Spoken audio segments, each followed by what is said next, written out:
India actually had people who had discovered that which is beyond thought.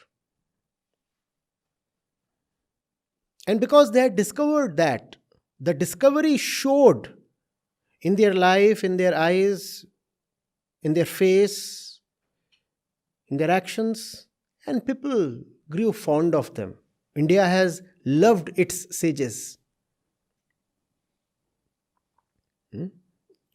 And they could see that the sage does not think too much now, and the sage is no more ambitious, and the sage is not asking questions anymore.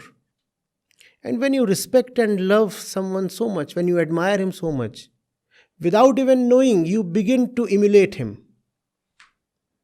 So even the commoners began to emulate the sages. And India has been such a spiritual place. There have been roaming mendicants in almost every street. Monks and sadhus, you would find.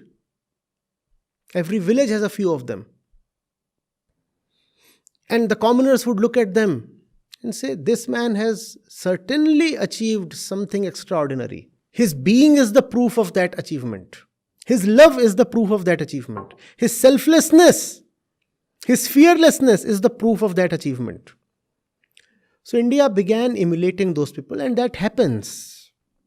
That happens in admiration. But emulation can never give you the real thing. So those who had not even started thinking, they abjured thinking. India bypassed thought.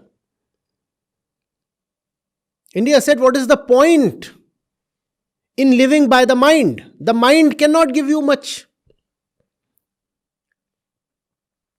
And monks will come and declare, the mind is your enemy.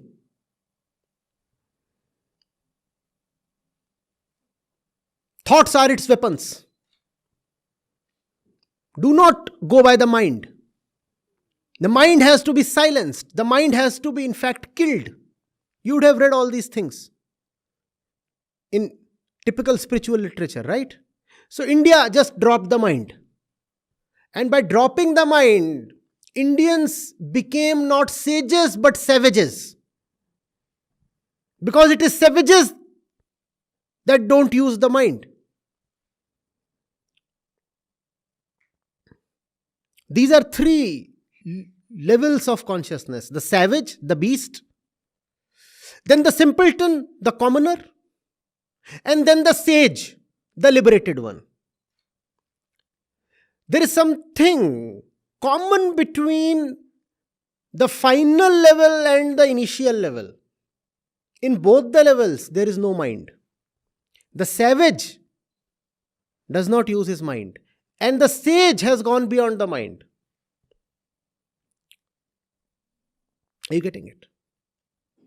In your attempt to become the sage, it is very easy to become the savage, and that's what happens to Indians.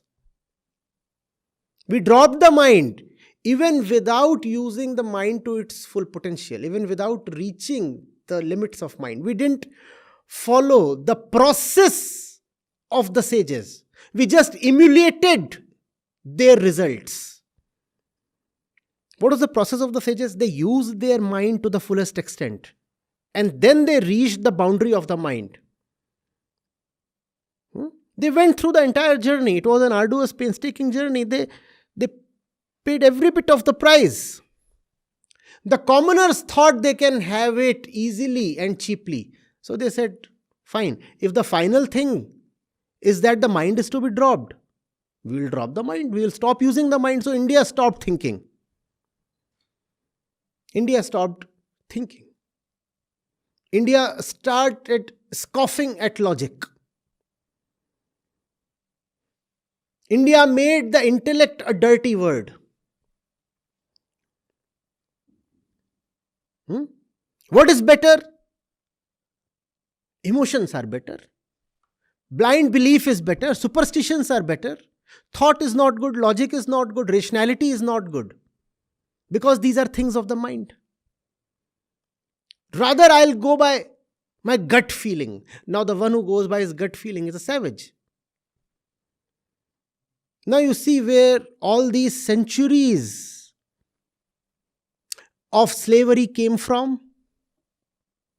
When you don't have technology, when you don't have knowledge, obviously you will fall prey to the marauders.